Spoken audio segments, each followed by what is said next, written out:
పాకిస్తాన్ మళ్ళీ తన మాటలతో రెచ్చిపోతుంది. యెస్, యుద్ధం వద్దు, భారత్‌తో మేము యుద్ధం చేయలేం అంటూ వెళ్లి ట్రంప్ కాళ్ళు పట్టుకొని యుద్ధాన్ని ఆపించిన తర్వాత మళ్ళీ ఇష్టాసారంగా కాల్పులు జరిపాయి. అయినా దానికి మన సైనిక దళం సరైన సమాధానం చెప్పి ఇప్పుడు సింధు నది జలాల గురించి మాట్లాడుతూ పాకిస్తాన్‌కి సంబంధించిన ఒక సైనిక ప్రతినిధి లెఫ్టినెంట్ జనరల్ అహ్మద్ ఆయన ఏం మాట్లాడుతున్నారంటే, ఈసారి మీరు సింధు జలాల్ని గనక వదలకపోతే మేము ఆ నదిలో మీరు రక్తాన్ని ప్రవహించేటట్టు చేస్తాము అంటూ కూడా ఆయన మాట్లాడారు. అంటే ఇంతకు ముందు ఇదే రకంగా ఈ జైష్ మొహమ్మద్ ఎవరైతే ఉన్నారో ఉగ్రవాది సంస్థ హఫీజ్ సయ్యద్ ఆ సంస్థకు సంబంధించి ఆయన కూడా ఇదే రకంగా మాట్లాడారు. మీరు గనక సింధు నది జలాల్ని ఆపేస్తే అందులో మేము మీ రక్తాన్ని ప్రవహించేటట్టు చేస్తాం, మరీ ముఖ్యంగా మోదీ తల కూడా తీస్తాం అంటూ కూడా ఆయన మాట్లాడడం జరిగింది. అంటే వీళ్ళు మాట్లాడతారు కానీ వీళ్ళకి అంత ధైర్యం సత్తా లేదు. అండ్ మరీ ముఖ్యంగా ఎదురుగా వచ్చి యుద్ధం చేసే అంత ధైర్యం అయితే వీళ్ళకి లేదు.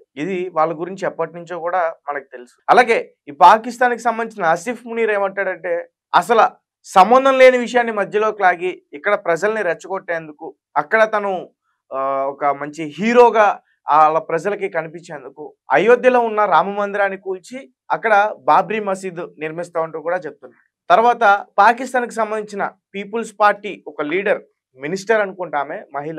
ఆమె ఉంటుందంటే కూల్చిన తర్వాత బాబ్రీ మసీద్ మళ్ళీ నిర్మిస్తాం, దానికి మొట్టమొదటి ఇటుక మా ఆసిఫ్ మునీర్‌తో పెట్టిస్తాం, శంకుస్థాపన చేయిస్తాం అంటూ కూడా మాట్లాడింది. అంటే ఈ రకంగా వాళ్ళు ఎందుకు మాట్లాడుతున్నారంటే అక్కడ ప్రజలు తిరుగుబాటు చేస్తున్నారు. ఇప్పుడు సైలెంట్‌గా ఉన్న వాళ్ళపైన రీసెంట్‌గా హోమ్ మినిస్టర్ ఎవరో సింధ్ ఆ ప్రాంతంలోకి సంబంధించిన కొంతమంది హోమ్ మినిస్టర్ సైలెంట్‌గా ఉన్నాడు. హోమ్ మినిస్టర్ ఎవడో ఏంటో ఆ పేరు కూడా ఎవరికీ తెలీదు. వాడింటికి వెళ్ళి నిప్పు పెట్టారు. సో అంటే పాకిస్తాన్‌కి ఏదో ఒక రకంగా ఫేవర్‌గా మాట్లాడాలి, ఇండియాని ఏదో ఒక 4 మాటలు తిట్టాలి, ఏ ఒక బూతులు తిట్టాలి, అప్పుడు పాకిస్తాన్ ప్రజలు మనల్ని బాగా చూసుకుంటారు అని చెప్పేసి వాళ్ళు అనుకుంటారు అన్నమాట. ఎందుకంటే ఆసిఫ్ మునీర్ చేసిన తప్పులు పాకిస్తాన్ వాళ్ళకు కూడా తెలుసు. అతన్ని దేవుళ్ళ చూస్తున్నారు ఇప్పుడు. పాపం షాబాజ్ షరీఫ్ పాకిస్తాన్‌కి సంబంధించిన ఆ మంత్రి, అసలు ఒక ప్రధానమంత్రి హోదా కన్నా అక్కడ ఒక ఆర్మీ ఆఫీసర్‌కి ఎక్కువగా హోదా కనిపిస్తుంది. డిఫెన్స్ మినిస్టర్ ఆయన ఏం మీడియా దొరుకుతుందా మనకి, ఏం మాట్లాడదామా భారత్ గురించి, ఒక 4 విషయాలు మాట్లాడేద్దాం, ఏం మీడియా సంస్థ అతని దగ్గరికి వెళ్ళినా కాదనకుండా మైక్‌లో నోటుకొచ్చింది మాట్లాడుతున్నాడు. దానికి సంబంధించిన విజువల్స్ అన్ని కూడా ఇప్పటివరకు బయటకు చాలా పడ్డాయి. చైనా కాళ్ళు పట్టుకుంటారు, టర్కీ కాళ్ళు పట్టుకుంటారు, మమ్మల్ని కాపాడండిరా బాబు, భారత్ మా పైన యుద్ధం ప్రకటించేసింది, మా పైన బ్రహ్మోస్ మిసైల్స్ వదులుతుంది, మాకింకా చావే ఇంకా, వాళ్ళ ఎవరు చెప్పినా వినట్లేదని ఆఖరికి ట్రంప్ కాళ్ళు పట్టుకుని ట్రంప్‌తో వాణిజ్యం దానికి సంబంధించి మాట్లాడుకుని ఈ యుద్ధాన్ని ఆపడం జరిగింది. అయితే యుద్ధం ఆపేశారు, కానీ ఆపరేషన్ సింధూర్ మాత్రం ఎక్కడా ఆగలేదు. ఉగ్రవాది సంస్థల్ని మొత్తం క్లియర్‌గా వాళ్ళని అంతం చేయడానికే ఈ ఆపరేషన్ సింధూర్ చేపట్టారు. కాబట్టి వాళ్ళందరినీ కూడా ఏ ఒక్క ఉగ్రవాది లేకుండా చేయడమే ఈ ఆపరేషన్ సింధూర్ యొక్క లక్ష్యం. ఒకసారి పూర్తిగా నేను ఒకసారి మాట్లాడే ప్రయత్నం చేస్తాను. అసలు ఏం మాట్లాడారు, దానికి బదులు మన విదేశాంగ ప్రతినిధి ఆయన ఏ రకంగా కౌంటర్ ఇచ్చారు అనేది ఒకసారి నేను ఎక్స్ప్లెయిన్ చేసే ప్రయత్నం చేస్తాను. సింధు నది జలాల ఒప్పందం విషయంలో భారత్‌కు పాకిస్తాన్ ప్రతినిధి లెఫ్టినెంట్ జనరల్ అహ్మద్ షరీఫ్ చౌదరి తీవ్ర హెచ్చరికలు జారీ చేశారు. ఉగ్రవాద సంస్థ లష్కర్ ఎ తోయిబాకు చెందిన ఉగ్రవాది హఫీజ్ సయ్యద్ గతంలో ఉపయోగించిన పదజాలాన్ని ఈ పాకిస్తాన్ కుక్క కూడా అలానే మాట్లాడింది. ఉగ్రవాదాన్ని ఆపేంత వరకు సింధు నది జలాల్ని ఒప్పందాన్ని నిలిపేస్తున్నట్లు భారత్ తీసుకున్న నిర్ణయంపై ఆయన ఈ వ్యాఖ్యలు చేశారు. పాకిస్తాన్లోని ఒక విశ్వవిద్యాలయంలో జరిగిన సభలో మాట్లాడుతూ, మీరు మా నీటిని అడ్డుకుంటే మేము మీ ఊపిరిని అడ్డుకుంటామని చౌదరి భారత్ని ఉద్దేశించి వ్యాఖ్యానించినట్లు సమాచారం. 2008 ముంబై దాడుల సూత్రధారి లష్కర్ ఎ తోయిబా వ్యవస్థాపకుడు హఫీజ్ సయ్యద్ కూడా గతంలో ఇదే తరహా బెదిరింపులకు పాల్పడ్డాడు. ఈ వ్యాఖ్యలు ఇప్పుడు సోషల్ మీడియాలో వైరల్‌గా అవుతున్నాయి. జమ్మూ కాశ్మీర్‌లోని పహల్గామ్‌లో జరిగిన ఉగ్రదాడిలో 26 మంది మరణించిన అనంతరం ఏప్రిల్ 23 భారత్ సింధు జలాల ఒప్పందంలో కొన్ని భాగాలను నిలిపివేసింది.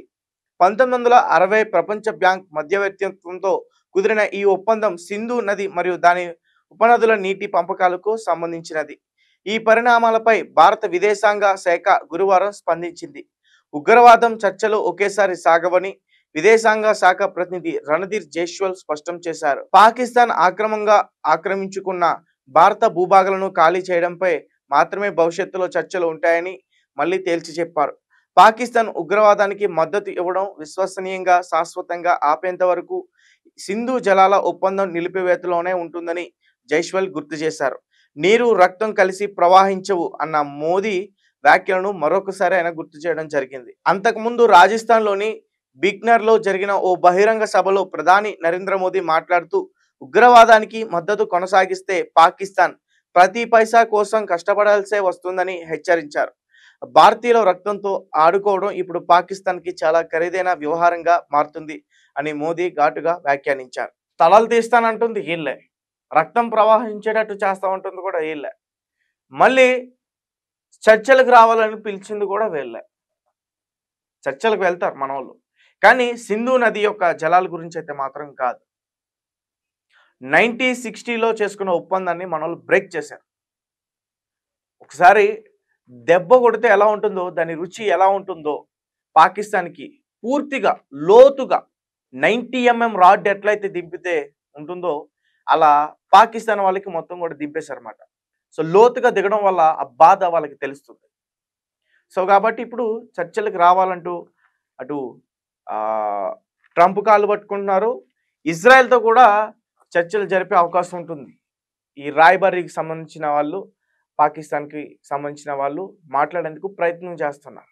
సో ఇక మీదట ఈ ఉగ్రవాదుల గురించి మాత్రం ఎటువంటి చర్చలు అయితే ఉండవు. కేవలం పాకిస్తాన్ ఏదైతే భారత్కు సంబంధించిన ఆ భూభాగాన్ని ఆక్రమించుకుందో, పిఓకే ఆక్యుపైడ్ చేసుకుందో దాని గురించి మాత్రమే చర్చలు అయితే ఉంటాయి అని చెప్పేసి మాట్లాడడం జరిగింది. పాకిస్తాన్ పరిస్థితి చాలా దారుణంగా అయిపోయింది. ఎందుకంటే భారత్ తలుచుకుంటే ఏమైనా చేయగలదనేది పూర్తిగా వాళ్ళకి అర్థమైంది. మా దగ్గర అణుబాంబులు ఉన్నాయి, మా దగ్గర బునియాన్ మిసైల్స్ ఉన్నాయి, మా దగ్గర షాహీన్ యుద్ధ విమానాలు ఉన్నాయి. ఇలా చాలా చాలా హైప్ ఇచ్చుకుంటూ వాళ్ళ మీడియా సంస్థలు కానీ, వాళ్ళ ఆర్మీ సంబంధించిన ప్రతినిధులు కానీ ఇష్టాసారంగా మాట్లాడుతూ హల్చల్ చేశారు. ఒక్కసారిగా బ్రహ్మోస్ని కొట్టుగా వాళ్ళకి అసలు తేలుకోలేకపోయారు. ఇప్పటికీ రేడియేషన్ లీక్ అవుతుంది అక్కడ. వాళ్ళ వదిలిన మిసైల్స్ని మన S-400 కొట్టిన విధానం గాల్లో పాపం ఇంకా మర్చిపోలేకపోతున్నారు. కిరాణా హిల్స్ దగ్గర వాళ్ళ అణు స్థావరాలు ఉన్నాయని తెలిసిన తర్వాత దగ్గరలో ఒక 10 కిలోమీటర్లో కొట్టిన ఒక చిన్న దెబ్బకి అక్కడ అణుబాంబ్ బ్లాస్ట్ అయ్యి అది లీక్ అవుతుంది, అక్కడ రేడియేషన్ పెరిగిపోతుంది అంటూ ఆ విషయం తెలుసుకున్న తర్వాత అమెరికా నుంచి శాస్త్రవేత్తలు, ఈ న్యూక్లియర్కి సంబంధించిన వాళ్ళు వెంటనే హుటాహుటిన పాకిస్తాన్కి వచ్చి అక్కడ చెక్ చేయడం జరిగింది. సో ఈసారి భారత సైన్యం అనుకుంటే ఎగ్జాక్ట్గా టార్గెట్ మీద కొట్టగలదు, కానీ కొట్టదు. జస్ట్ ట్రైలర్, టీజర్ మాత్రమే. సినిమా మొత్తం కూడా ఉగ్రవాదుల్ని లేపేయడంలోనే ఉంటుంది. కాదు కూడదు పాకిస్తాన్ ఇంకా కాలు దువ్వితే ఇంకా పాకిస్తాన్ పని అయిపోయినట్టే. మ్యాప్లో లేకుండా కూడా చేసేస్తాం. ఇప్పటికే చైనా వెనక్కి తగ్గింది, టర్కీ కూడా వెనక్కి తగ్గింది, బంగ్లాదేశ్ కూడా వెనక్కి తగ్గింది. ఎందుకంటే భారత్ వైపు 90% అన్ని దేశాలు కూడా సపోర్ట్ చేస్తున్నాయి. రష్యా లాంటి పెద్ద దేశం కూడా భారత్కి సపోర్ట్ చేస్తుంది. సో వీళ్ళందరూ కూడా మూసుకుని కూర్చోవలసిందే. ఇప్పుడంటే అక్కడ వాళ్ళ పదవుల్ని కాపాడుకోవడం కోసం, లేదంటే అక్కడ వాళ్ళ ప్రజల నుంచి ఇటువంటి అటాక్స్ని ఎదుర్కోకుండా ఉండడం కోసం ఈ రకంగా వాళ్ళు మాట్లాడుతున్నారు.